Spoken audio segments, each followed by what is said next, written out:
네, 안녕하십니까. 최대장, 봉대장. 중대장입니다. 네, 여러분. 드디어 이제 육모가 끝났습니다. 우리가 이제 6월 모의고사가 끝났는데, 이제 실제로 제가 한 가정을 해봤어요. 이게 모의고사를 가지고, 이게 만약에 진짜 수능이라면, 그렇죠. 무슨 일이 벌어질지에 대해서, 네. 많은 학생들과 이제 수험생분들이 조금은 한번 생각을 해보실 부분이 있는 것 같아가지고, 그래서 실제 수능 난이도는 또 어떻게 될지, 우리 이런 거에 대해서 한번 좀 이야기해보는 그런 시간을 좀 가져보려고 합니다. 이번에 수능이었다면, 네. 뭐 애들 기뻐했겠죠. 지금부터. 일단 점수가 잘 나왔고, 그리고 쉬웠기 때문에, 기존에 운동했던 애들은 고생했겠죠. 운동회로 분별력이 생길, 뭐 어떻게 보세요? 저는 이번 정도 난이도로 출제가 되면 제가 만약에 수험생 입장이었다면 정말 행복했을 것 같아요. 그렇죠. 네, 왜냐면 이제 국어 같은 경우에도 상대적으로 좀 쉽게 출제가 되면서 노력한 사람들이 좀 점수를 받기가 쉬웠고, 영어도 뭐 해외에 뭐 갔다 오지 않아도 국내에서 공부한 것만으로 충분히 등급을 뽑을 수 있고, 결국에 이제 공부 잘하는 애들은 수학을 어느 정도 잘하니까 결국에 노력한 만큼의 성취를 뽑을 수 있는 그렇죠. 그런 상황이었고, 그 다음에 또 실기까지 감안했을 때 이렇게 되면 수능의 파괴력보다 실기의 파괴력이 훨씬 높아지니까, 그렇죠. 실기를 좀 잘 준비했던 입장에서는 수능이 이렇게 조금 좀 다소 난이도가 낮게 나와주는 게 실기를 오래 준비한 입장에서는 상당한 호재가 될 것 같습니다. 근데 해마다 경험해보면, 이제 수능이 쉽게 나온 해는 또 네. 대부분 이제 실기 준비를 미리 했던 친구들이 굉장히 유리하게 되는데, 또 막상 수능 쉽게 되다 보니까 이제 일반과를 준비했던 친구들이 너무나도 이제 갈 곳이 이제 불투명해지다 보니까 체대 쪽으로 전향하는 애들이 굉장히 많이 생겨요. 그런 경우도 생겨요. 맞아요. 네, 그래서 그러니까 1, 2점 차이 때문에 그렇죠, 못 가는 거죠. 서울대를 못 쓰니까 탐구 하나 더 틀려서 못 쓰니까 이제 또 그런 친구들이 넘어오면 그 친구들이 상당히 점수 차이가 또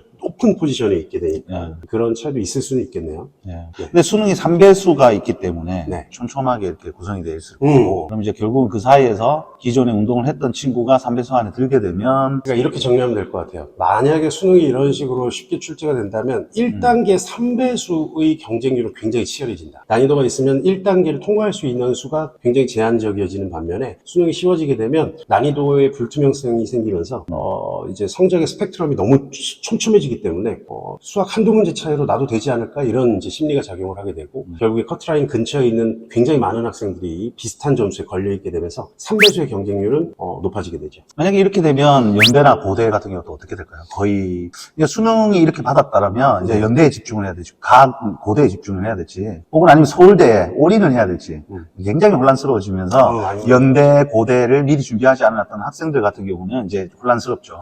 서울대에 올인하기도 그렇고, 그럼 가군에 고대나 연대가 안정권으로 좀 확보가 되어 있어야 되는데, 이제 수능은 이제 촘촘하게 되더니 경쟁률은 더 올라갈 거고, 그러다 보면 결국은 실기 준비가 이렇게 굉장히 관건이 되지 않았을까 생각이 듭니다. 그러니까 수능이 이렇게 쉽게 나오면 저희가 이제 경험적으로 볼 때 연대, 고대 같은 경우 어떤 현상이 일어나냐면, 연대, 고대, 한양대 이 정도 대학의 학교들까지 해가지고 허수가 엄청나게 늘어납니다. 네. 하지만 실제로 그 친구들 중에서 진짜 운동에 재능이 있는 학생들이 매우 적기 때문에 실제 입결은 결국 아까 제가 말씀드린 대로 실기 준비가 잘 되어 있는 선에서 입결이 약간 다소 낮아지는 현상은 똑같이 있는데 경쟁률이 높아지는 건 또 사실이에요. 그리고 또 수능 쉬워지면 또 최상위권 학생들이 오히려 체육과로 지원을 또 안 하면서 오히려 기회들이 더 많이 생기는 것 같아요.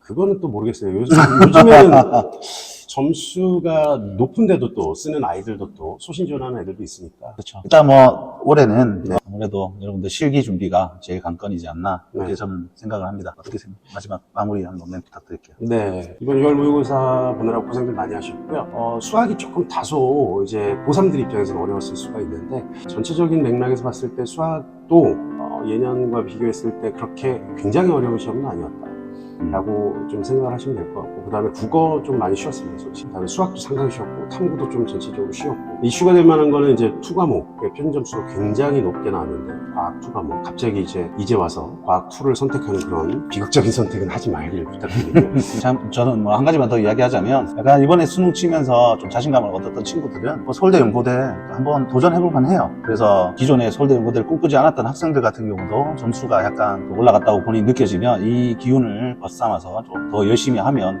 이제 9월 모의고사까지 수능까지 잘 이어간다면 스카이까지도 도전해볼 수 있는 친구들이 나오지 않을까 그렇게 네. 생각합니다. 그래서 열심히 하십시오. 네. 파이팅입니다. 파이팅입니다. 6월 휴시간 어, 네네. 입력되고 있죠. 네네. 예, 몇 명이나 임직했나요? 지금 오늘까지 해서 30몇 명 정확하게는 안 세봤는데 지금 일주일 굉장히 차인데, 빠르네요. 네. 일주일 차인데. 30명이 넘게 들어왔으니까 지난 3월에 비해서 굉장히 데이터가 들어오는 수가 좀 빠르다. 저희가 그럼 결과 발표를 좀 빨리 당기죠. 한번 결과 발표를 9월이 가기 전에 한 7월, 8월쯤에 한번 결과 발표를 하고 네. 9월 모의고사 직전에 한 번 더 최종적으로 모이는 결과를 가지고 한 번 더 이야기하는 그런 시간을 가지면 좋을 것 같습니다. 네네. 뭐 이쯤 되면 전국에서 누가 어떻게 준비를 하고 있고 어떤 정도의 경쟁률이 나올지도 저희가 예측이 가능할 거라고 생각이 듭니다. 네. 그래서 여러분들 혹시라도 주저하지 마시고 더 입력해 주세요. 여기까지 최 대장, 봉 대장. 중대장이었습니다.